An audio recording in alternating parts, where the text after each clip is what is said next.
It's a Monday morning. This is the Daily Call with Dave Weiner. And we do every Monday morning. You can just take a couple minutes here and tell us what your activity was last week. What we're looking for is your presentation count. This is called referred to as a sit. We're looking for your production. And we're looking for how many people you recruited last week.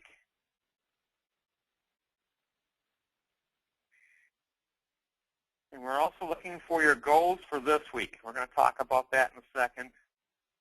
But it is 1 minute on top of the hour. Please take that time to get that to us. You're probably wondering, some of you are brand new here, how do I do that? Go to the section where it says address a question to the staff.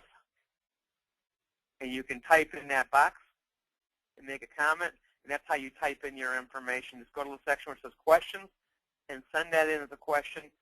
And that tells us exactly what you did for this past week. So we do want to do that. And I did, was it Friday? I did 9 appointments.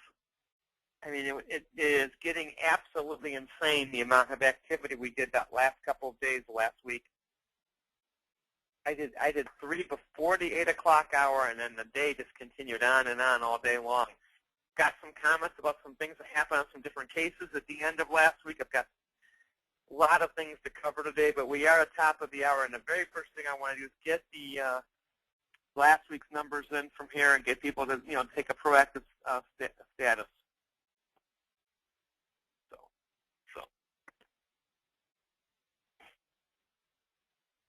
So we're getting started here. Please use the question mark section, and thank you. I'll put some of these things down here.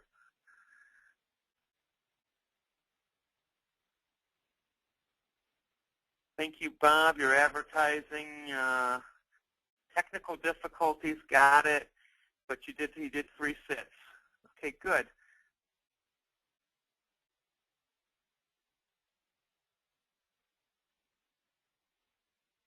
Bob McCarthy did 6 presentations. He's got 2 apps pending this week. He's going to advertise, present, and close.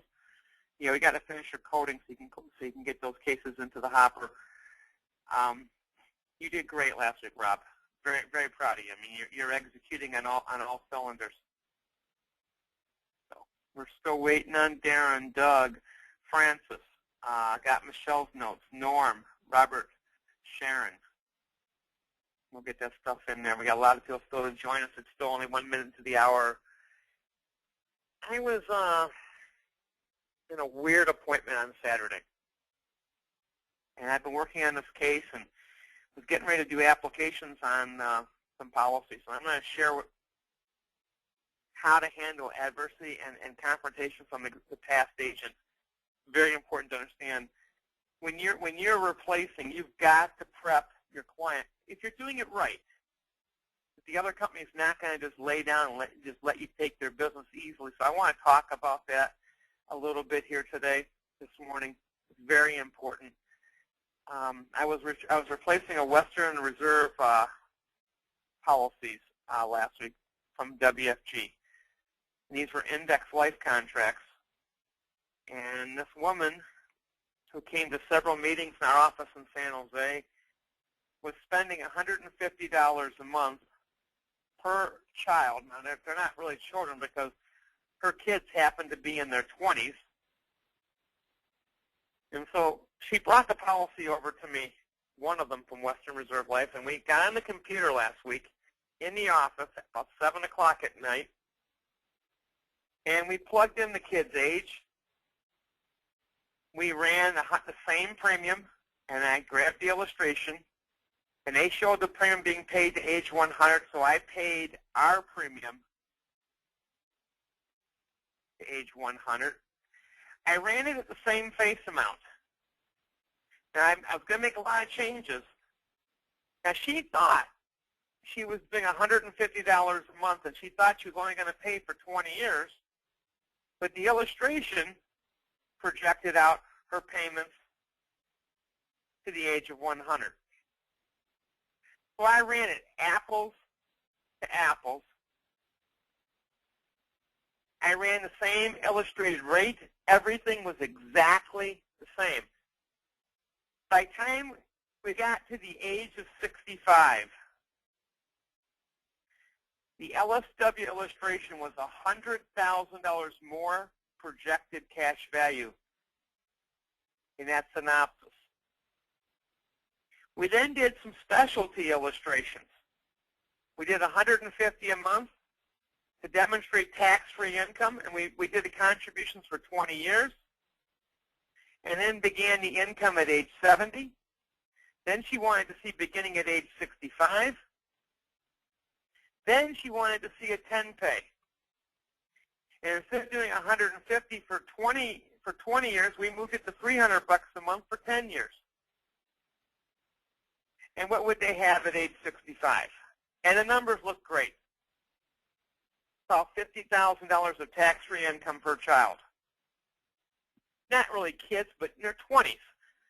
And so, you know, we were getting this done. So then I gave her the illustrations, and I'm not totally happy with what she did. But she ran to the old agent because she was pissed because she thought she had gotten a 20 pay, and she ran with my illustrations back to the WFG person. Now, she was of Asian descent. I don't think she trusted the Caucasian insurance agent. This was my take on it. I don't think she trusted me. And it didn't matter all my accolades and all my knowledge and all that stuff. I just felt like I didn't even think about her running with the illustrations back to the old agent. So I get this text on Saturday. She goes, I want you to talk to this agent. You could probably recruit this guy. He's a big, big producer at WFG. And I'm like, wow, okay, where is this going? And I already knew where it was going. This is what is called a confrontation with the past agent who's not happy about someone replacing a policy that was in the first year, which would trigger for him a chargeback. So we get on the phone, the three of us, and he goes, you didn't, he went on and immediately attacked the only thing he could attack, which was the guarantees. And I said, wait a minute. And are you pretending you don't have a left side issue? Yeah. Are you pretending you don't have a guarantee issue? You told her she gets a 10 pay. I go, projected?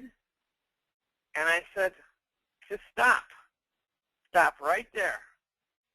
And I says, we're going to stop this conversation, and I'm going to have you answer questions if you're willing to try and answer them. And if you answer them, you're going to have to concede on every note that I beat you. So let's begin. I don't want to answer no questions. I go, really? You want to attack, but you're not willing to address the answers? Are you on quicksand here? Because you are. But let's just get into it. First off, the first thing we did with your client, which is maybe going to be my client, is we ran an apples-to-apples comparison. Now, she thought she had a 10 pay. You told her there was no such thing that any insurance contract issue would only show a pay to age 100 illustration.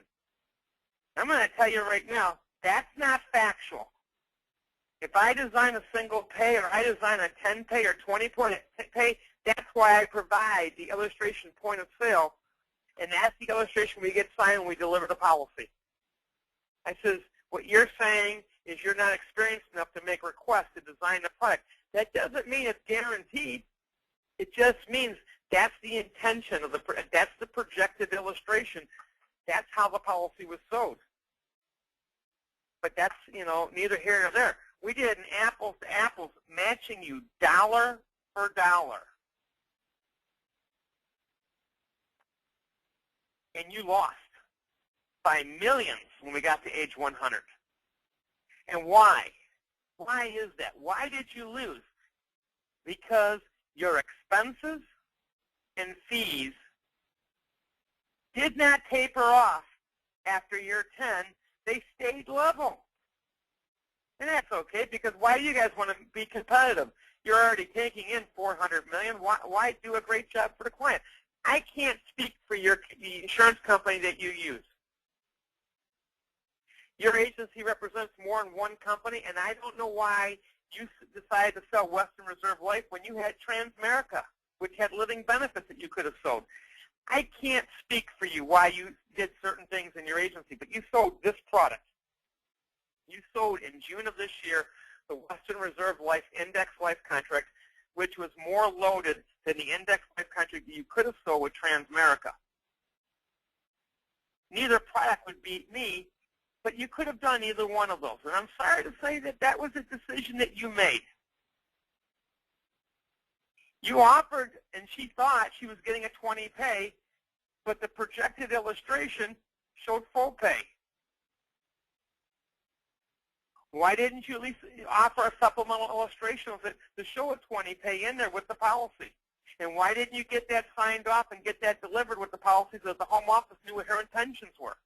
I don't know why you didn't do that, but you could have, because all insurance companies that sell what's called a flexible life premium can do that, and that's what a universal life chassis is. It is a flexible premium product.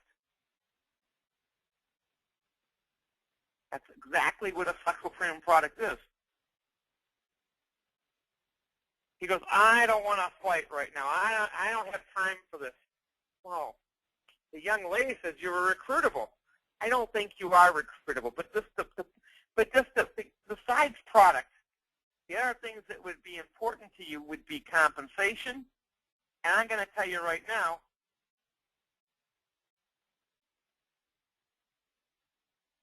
besides product, comp plan. I says, your CEO of World Financial Group is a guy named Rich Thrawley. Just happens that his brother and his wife left that company and came here because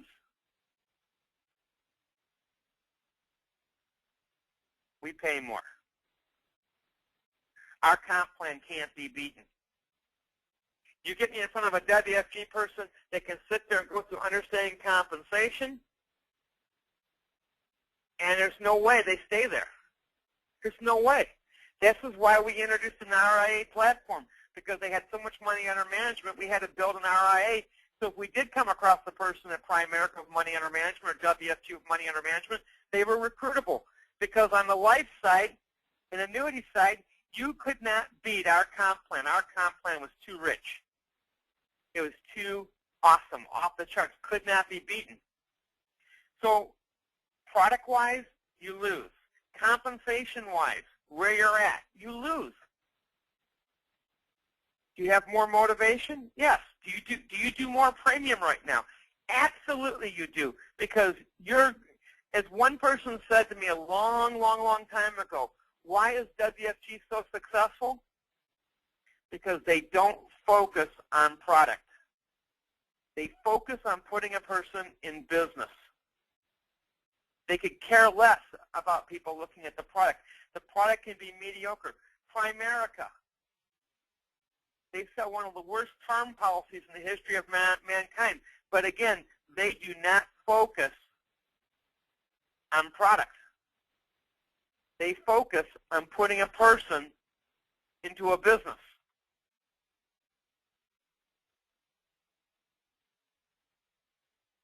Because they're so good at building their business, if you build a bigger army,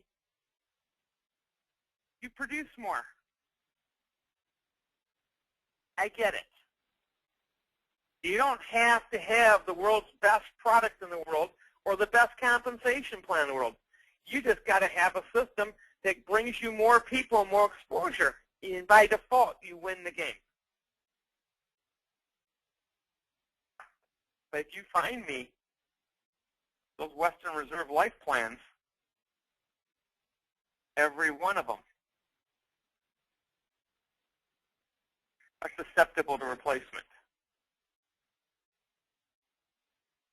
If you find me those WFG agents and they actually understand their compensation plan.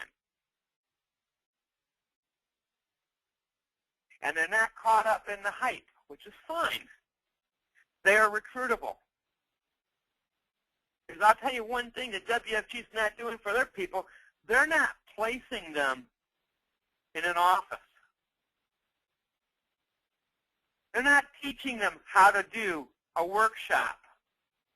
They don't have a lending platform. All they got is whoosh. In other words, they have excitement, energy, and they got a builder's mentality. A big chunk of FEG is going in that direction. I'm not against it. Not even upset about it. But in this region has always had the top income earners. Last month, the top 3 income earners in the company. We paid out $200,000 to the top 3 people in the company last month. We've always kept people in the top 10 income earners. We may not be the biggest part of the organization because we're not, but we're the best trained. No question about that. And now we've got a system for the people that we want to place in a professional office. We're going to have better brick and mortar.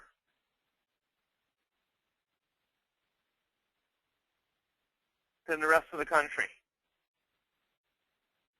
We're going to have better location across the board than everybody else across the nation because we're going to put people in a proper location.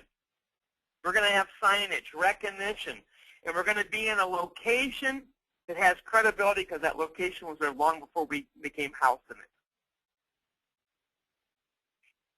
And we've got advertising that is going to blow the... We've got ads right now that can draw 10, 15, 20 people a week into those workshops. We've got seminar companies. As soon as you got your bankroll built to make sure you've got 100+ consumers in your workshops to put people in the business. And it does not have to be the insurance industry. But the reality is 30 to 40 each month will get placed in the insurance industry, in the commercial lending field.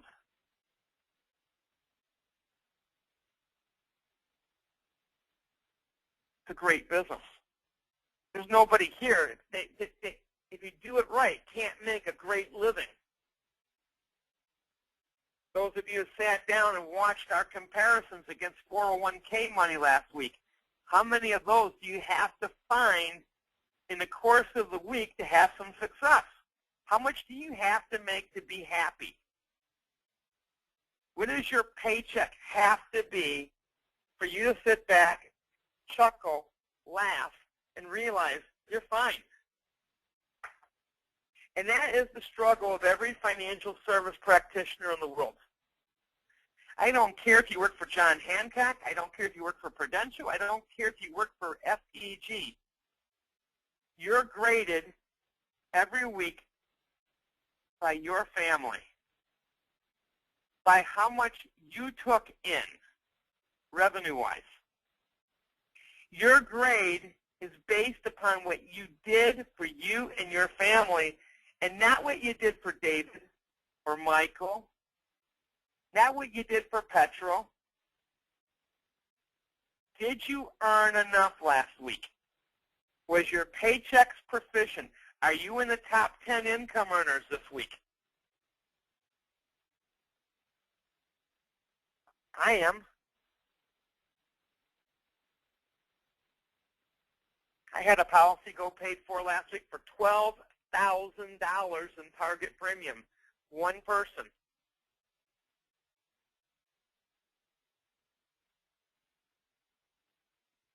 What is your goal this week?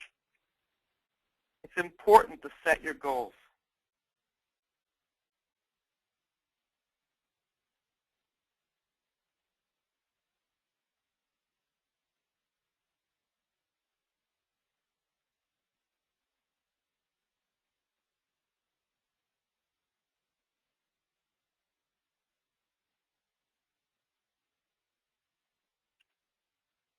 So when you're in competition against your thing, if they're selling an index life and sold an index life, that's exactly what I went against, an index life that was loaded. And that guy attacked my guarantees. Guarantees that he had the exact same issue. And I got off the phone and talked to that person. I says, you know, why don't you go back and look at the illustration that he did on the guaranteed side? I couldn't believe it. That was the only thing he could do was say, you can't do that. You can't guarantee her 10 years. You know what? We actually have plans that can guarantee the premium for that time frame. I said, they're just not cash value plans. Our GUL with AIG, if I want to guarantee the death benefit, have a 10-pay or a 1-pay, I can do that. I just happen to love my index life plan. And because she's been to meetings and she would always come in late or she'd interrupt and not listen, I've got people like that in this group. Can't fight that.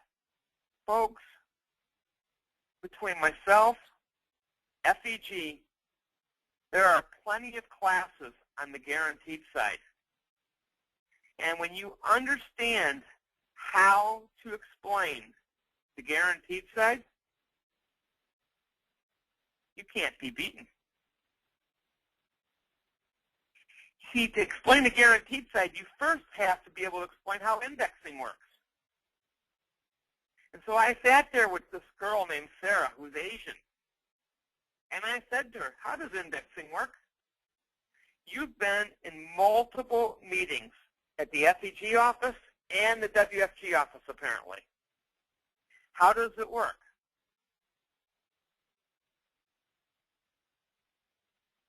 And that's the last thing that anybody wants to be put on the spot. And I don't care. Because if you're going to do a great job for the client, if someone is offering a bunch of disinformation, you need to nip it in the bud.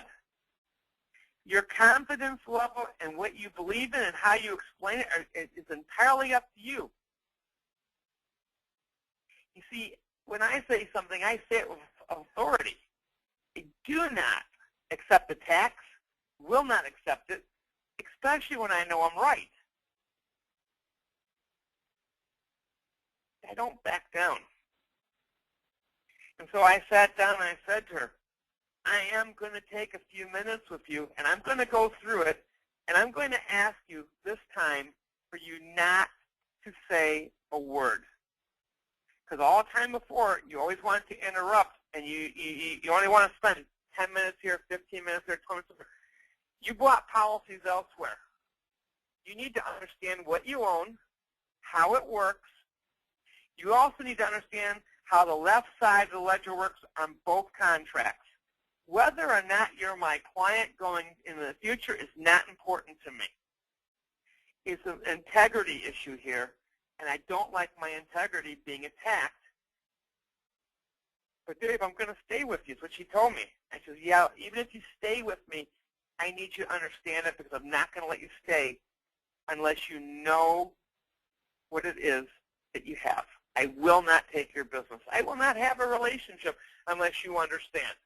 I do not need your business if you don't understand, because I don't want someone to ever come back at you and try to put holes in what we did without you having the confidence knowing that we did the absolute best for you.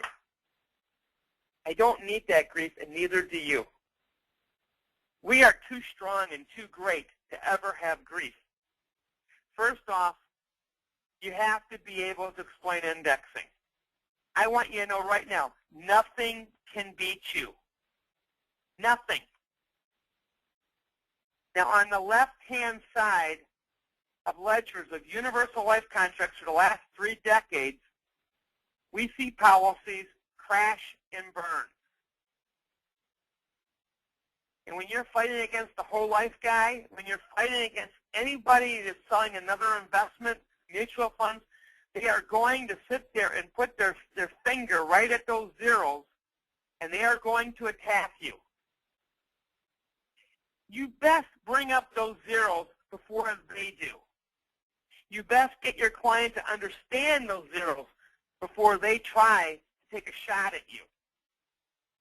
And if someone's not willing to pay attention or they're rushing you, you should not do business with them. Not worth the energy. There are too many people, and you're too strong to take that kind of fight. You're the strongest thing on the street, and until your confidence level shows that, you got to get there. And this is a big deal to me. I do not take attacks. I'm too strong for that. And you got to get that belief. You got to get to that belief, that believability yourself. Once you understand indexing, what causes the zeros? Two things. That's it. Two things cause it. One you have control over, and one you do not have control over.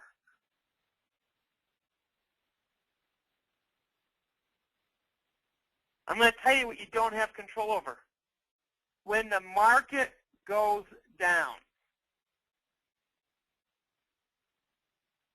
or is flat, no gain, what does your client get? Anybody? Answer that question, please. Market goes down. Market loses 15%, loses 20%, loses 30%. 2008, the market lost 38%. How much of that 38% do we take from our clients? Anybody? Please. Cliff Andrews says, we don't take anything. Bill House says nothing. McCarthy says nothing. Pauline, nothing. James Richmond, nothing. Douglas, none. Ben, none. Martina, none. Ron Borman, none. Michael Andrews, nothing. You know that. Awesome. Now, think about this for a second. There was no interest credited. Do I still have cost that year? Am I still charging mortality costs? Am I still charging fees? Am I still charging expenses? And the answer is yes. I still own a life insurance contract. If my competitor is on Wall Street, money under management, and the markets go down and they have a bad year, my client gets the losses plus the cost. I have a bad year. No losses, but I still have my cost. What makes it run out on the left-hand side? The answer is we are illustrating every year the market was bad. No good years. None. We have a calculator. It's amazing. Thanks to Jerry Price. It's the Japanese calculator. It's the Nikkei calculator.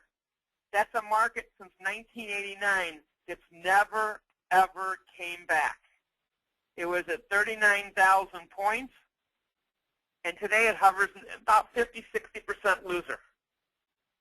We get to demonstrate us over the entire time frame of that market.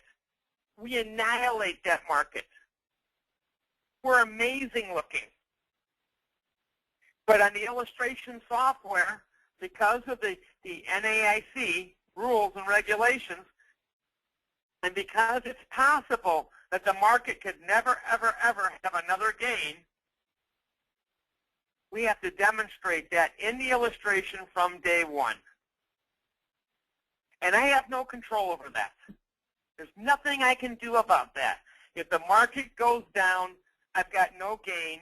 And if I have no gains, then all my costs are eating away inside like Pac-Man, like a cancer cell, eating away all my cash. And because Index Universal Life is on a UL chassis, which is, for the record, that is term insurance and investing the difference. An IUL chassis is term life. The cost of the insurance goes up every year. It's an internal thing, but it is term life.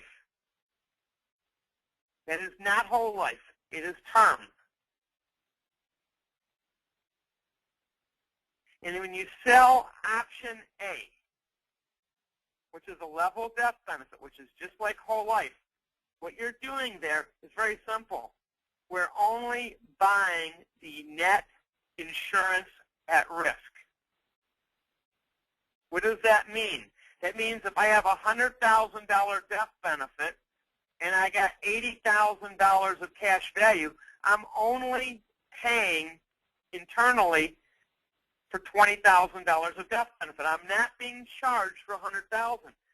People that sell option B get destroyed because the cost of insurance is outrageous in the 80s and 90s and 100s years of age. You can't do B without killing the policy eventually. They say, well, do B in the early years and switch it over. No. I like a net death benefit. I only want to pay for the insurance at risk. If I got a $1 million death benefit and I got $700,000 of cash value, I'm only paying for a $300,000 face amount at that time. And even if I'm borrowing out money, this is the key thing. We build policies with mass amounts of cash and we're borrowing it out. I'm still only paying for my net death benefit. So even if I've got a $700,000 cash value and I got a $1 million death benefit, but I have already borrowed out $500,000 of the $700,000, I'm still only paying for my $300,000 of net risk. And the older I am, as I get closer to my 80s and 90s, that margin gets down to under 10%. In other words, my cash to death benefit gets smaller and smaller and smaller, so I've got nothing but cash sitting there. Expensive life insurance still, but that life insurance death benefit must stay in force, must, until I die. My client cannot give it up, especially if they've taken tons of tax-free income, because if that policy were to be surrendered or lapsed, every dollar, every tax-free loan I've ever done would suddenly trigger a disaster. The IRS agent would call you with good news and bad news.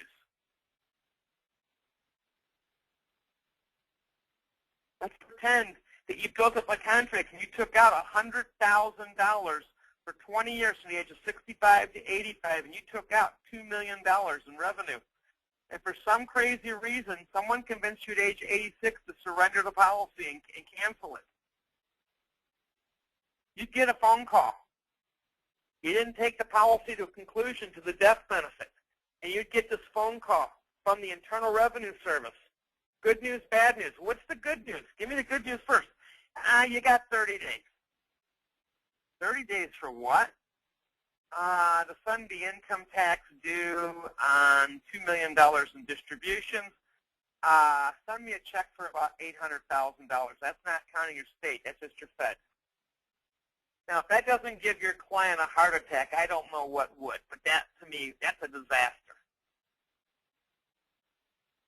What causes the left side to be zeroed out? Well, no returns for the entire history of the contract, and that's never happened. If you go from 1999 to 2013, we were only allowed to illustrate at 8.2, but as was demonstrated to you, our actual rate of return was over 11.5 in the same time frame that the people on Wall Street had an actual rate of return of 3.36, the same time frame. Eliminate loss and risk, you're amazing. We only had 4 bad years. Those 4 bad years put them at 3.36, puts you with a 13% cap at 11.53. The second thing in this contract, and this is not expenses, not fees, not premium fees, none of that. Just the life insurance mortality cost. The insurance company can increase that cost. They have a guaranteed cost, and they have a projected cost.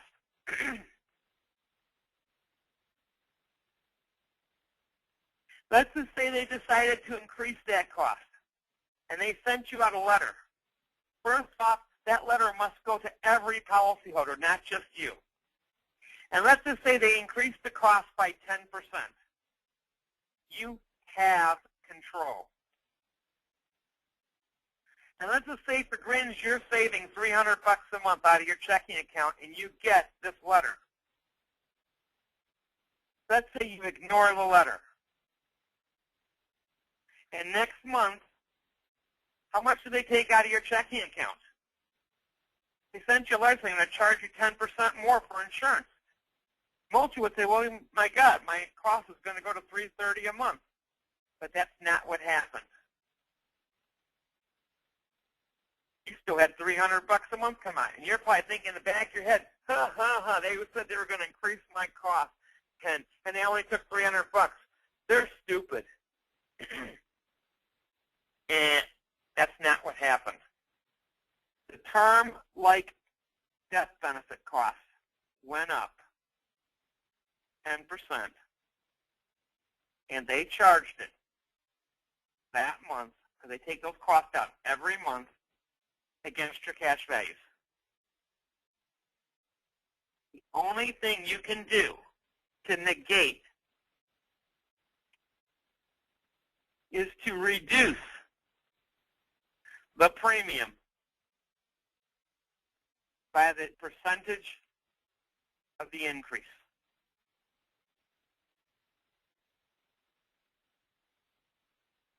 And then it's negated. If they increase the cost 10%, but you reduce your face amount by 10%, it no longer affects your cash value. The projections are on. They're not hurt. That is sound management of a policy. You can't control the stock market, because I can't, and neither can you, and neither can the insurance company. Can an insurance company raise the cost of mortality costs? Of course they can, and they should be able to. If they have an epidemic or some problem with their block of business, they should be able to make changes if they're not charging enough. And we should be proactive enough to make sure that those changes are not affecting our clients' bottom line. If they bought that thing for cash value, we should either increase the cost, which means increase my premiums to offset that increase in cost, or reduce my face amount so that that issue does not affect the policy. And when you do that, you're golden. You're going to be in competition. When you replace dollars, the people that manage those assets are going to want to see what it is they are losing to. You cannot hide the good. You cannot hide anything. You need to be full disclosure. And you should have enough confidence to realize that nothing in the world can beat you. That's a big deal. When I move 401k money, I know the management, if they have a professional money manager, is going to look at this and he's going to try to toss holes at it. You don't get to go into a doctor or an engineer and move $1 million at a time, or $250,000, or get someone to put in $265,000 a year in premium. I've got a client that puts in $265,000 a year into one of these contracts. You don't get that type of sale unless you are absolutely golden. So I want to conclude a few things here today. We are in the replacement business. Not to enrich our pockets, but to better our clients' bottom line.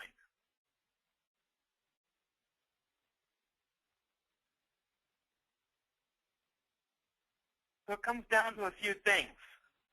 Risk or no risk. Now, I didn't eliminate cost, but here's the good news. I can recover my costs. I'm going to give a case. A simplistic case example. Let's take a 65-year-old who has $250,000. It's a big number. So now we're going to go on the illustration for LSW. And I know I want to get this in today, so we're going to bear with me. This is a big deal. I'm going to open this up. We're going to go really fast. We're not really trying to teach software today, but we're going to build the inputs.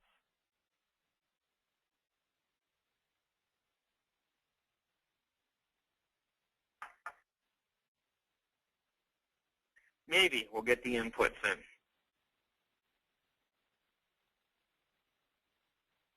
My computer seems to be moving at way too much of a snail's pace today. Why? I have no idea. But we're gonna get in the system. So we're gonna build this illustration out.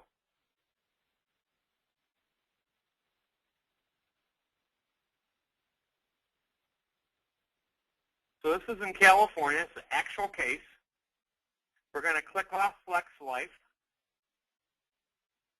I'm going to leave client here, but I'm going to make him 65 years of age. He happens to be really healthy, but he's a CPA. I'm going to go into death benefit and funding, and we're going to be extrapolating some numbers here, but I'm going to go like this, minimum death benefit.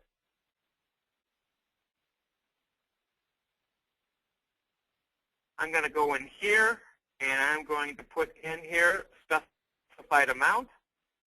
I'm going to move $50,000 a year for 5 years.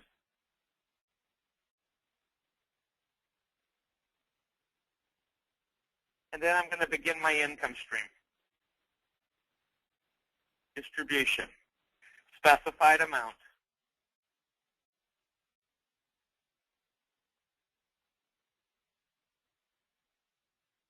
Solve for income, I'm sorry. I'm going to go in my writer's box.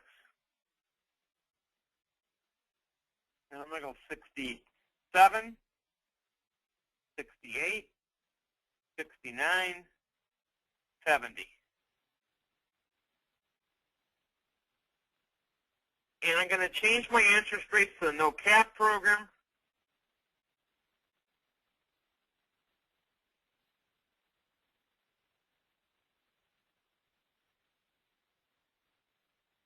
And there's some numbers I need. So I need this 550 death benefit over here. So I got 550,000, 909. Write that down. We're going to put that on the board here in a second. I need my living benefit number, so I need to go into my reports. I got to get my living benefit, and I need my tax-free income. So I'm going to run the report. I need my living benefit number.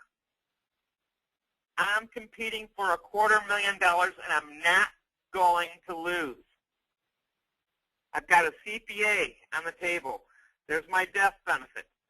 There's my projected income, $22,580 a year. Fine. And scrolling down, my living benefit is, we're going to write this down, $420,646. Okay. First thing we're going to tackle, we're going to go against the 401k for starters.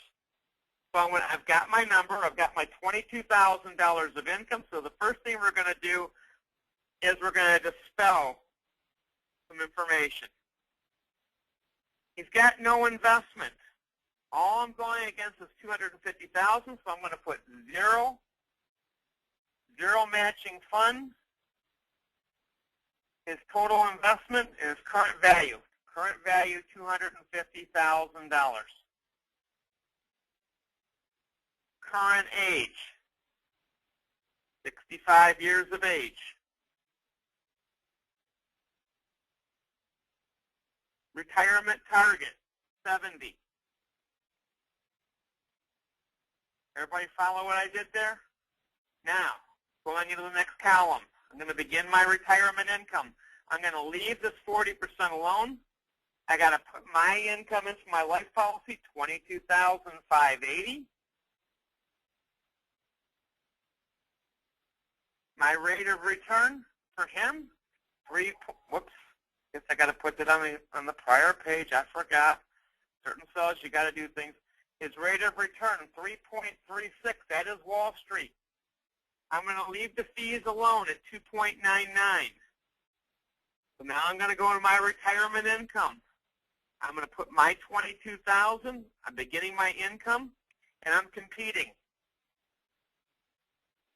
I have $22,580 projected to age 120. He can take $22,000 out for 1, 2, 3, 4, 5, 6, 7 years and done. So if we're doing income, he's got 7 years of income matching my income with his nest egg. But I'm not done. He's got choices. He could leave the money on Wall Street, and this is what would happen on a Wall Street choice against my life insurance policy. What's the next choice he could do with that $250,000? Could take that money, and I'm going to go to Phoenix Life, and I'm going to log in. I'm going to do a quote. I'm going to log in here. He could move that money from Wall Street here, call it a day, and begin his income at age 70, 5 years later. So I'm going to do quotes like this. I'm going to hit quote. I just want to go to the guaranteed income rider.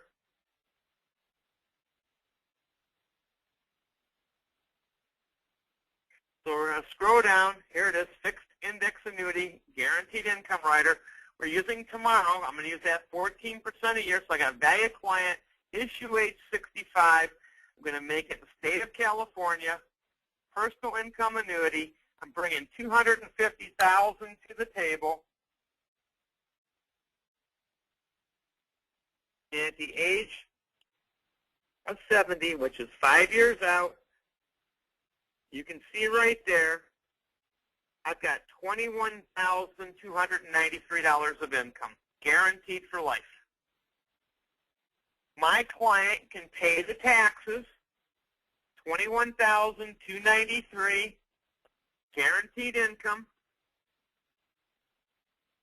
That's more if I take the 30% day one. I could begin an income tomorrow for $14,000, 30 days from tonight, or I can take the the income stream 5 years and get $21,000 guaranteed. Now, what's the deal on that $21,293? I'm going to put it up on the board. I've got a projected income of $22,580 out of my life insurance contract. It's projected, but my projected beats the 401k because mine's projected to go to age 120. Theirs is projected to go 7 years. If I want a guaranteed income, I've got a choice. I could do $21,293 guaranteed income, but it's taxable, so I have a choice. I could pay my taxes over the next 5 years, and guess what? I've got $21,293 tax-free until I die. Now, if I put it with American Equity, not Phoenix, my income will be a little bit less, but when I die, I've got a true spousal continuation. My spouse can assume my contract without cashing it out, and she can get the guaranteed income until she dies. I'm okay with that. I'll round it up and say $20,000 across the board. What else can happen? I could get sick, or I could die. So let's look at die. Go back to my Phoenix contract. If I pass away, I have a female spouse, and if I die, she gets to put $550,909 in here. And if I die tomorrow, she's got $31,000 for life, 30 days later. If I die 5 years from now, it's still the same $250 because I got the death benefit. She's all the time, I'm sitting on $31,000 of income. If I get sick and I got to plug in the $420,646, that's my living benefit. I want a spousal continuation. And I'll just say she's the same age. I've got $21,000 guaranteed for both of us for the rest of our lives. If it happens tomorrow, I get sick. $21,108. So let's go recap this on a whiteboard. There's only 3 things that can happen. Option number 1, he does nothing. He stays at Wall Street. He's got to pay his taxes and no guarantees. Option number 2, he just buys an annuity, and 5 years later, he's got $21,000 a year of guaranteed income for life. Nothing wrong with that. Still got to pay his taxes. He could get also option number 2. He could take tax-free income for $21,000 for life if he pays the tax. Now here's the kicker. I can get him all the taxes back in my plan. First off, I'm going to use a life insurance contract. And if he lives, I've got $22,580 of tax-free income projected to age 120 versus 7 years. Which do you prefer? That's educating him. If my client dies, and guess what? Everyone dies. When that happens, I've got $550,000 death benefit. I get to turn that into an income for my spouse for $31,000 a year. And I'm going to ask you the million-dollar question. Is $550,000 bigger than $250,000? It is. You just traded a taxable asset for a non-taxable asset. Did we recover our taxes?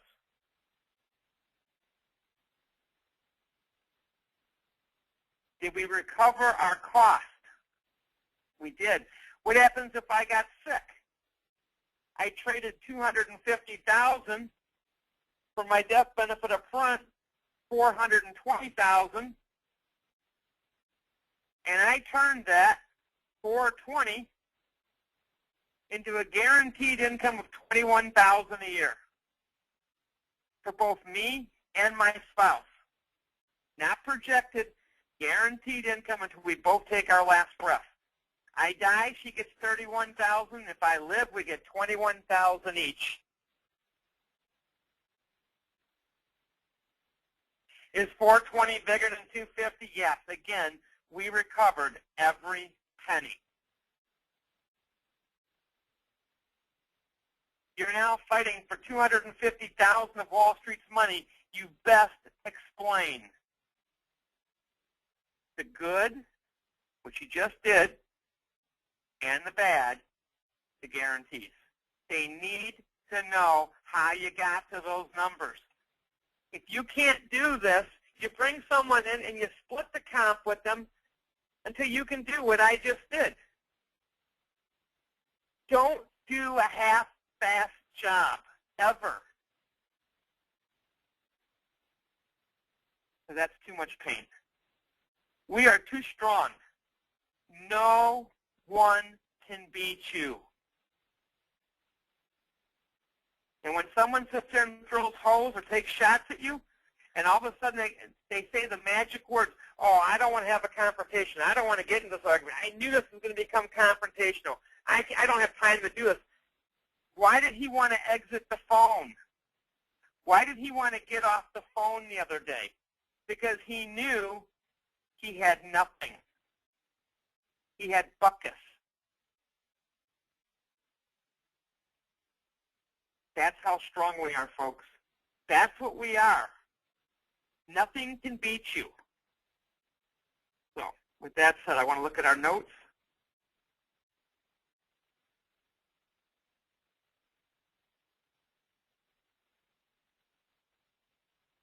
And there's a lot of questions here.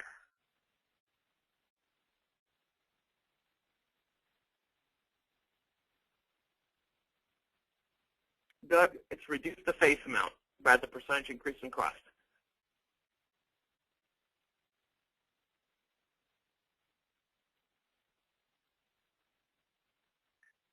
We look strong. All right, folks. Any questions? We're 5 minutes on top of the hour. We need to get our goals in for the week. So there's a bunch of people here that have not put down what they need to get done.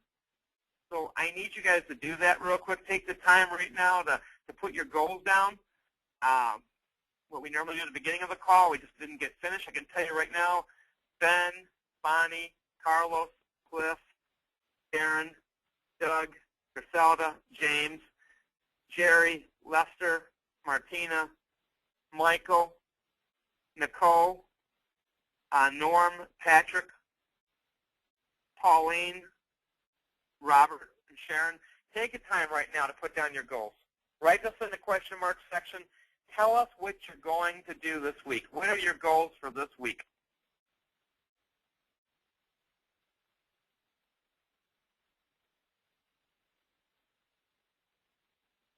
Michael, 5 sits, 2 deals, going to do 7,200. Perfect.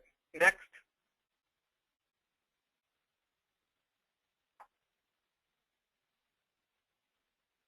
Jerry's going to do 8,000, 10 sits.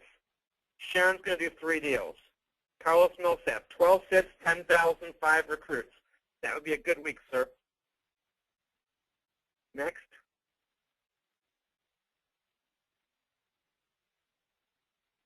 Should have had that done the other day, Norman. Ben says, as soon as LSWs come through, I've got 8,000 to turn in, 6 policies. Good. Duxley's going to get 4 to 6 with a 3-minute video. Do one-on-one 3 people, at least 2 to 3 deals by Saturday. I like that. Darren, I want to write 3 life cases. Next.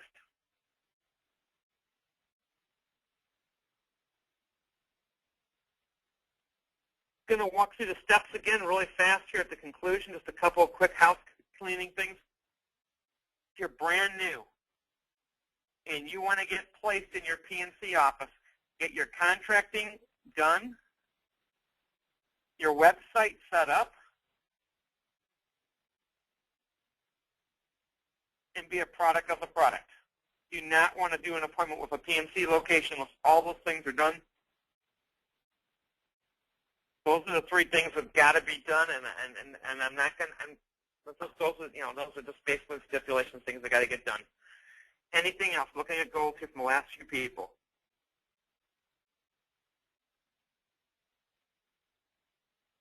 Carlos changed the numbers to 15,000. He's writing $9,600 tomorrow and 6,000 tonight for 15,000. Nicole's going to place ads, 2 recruits, 2 to 3 deals. We're still waiting on a few people here. What your goals are for the week.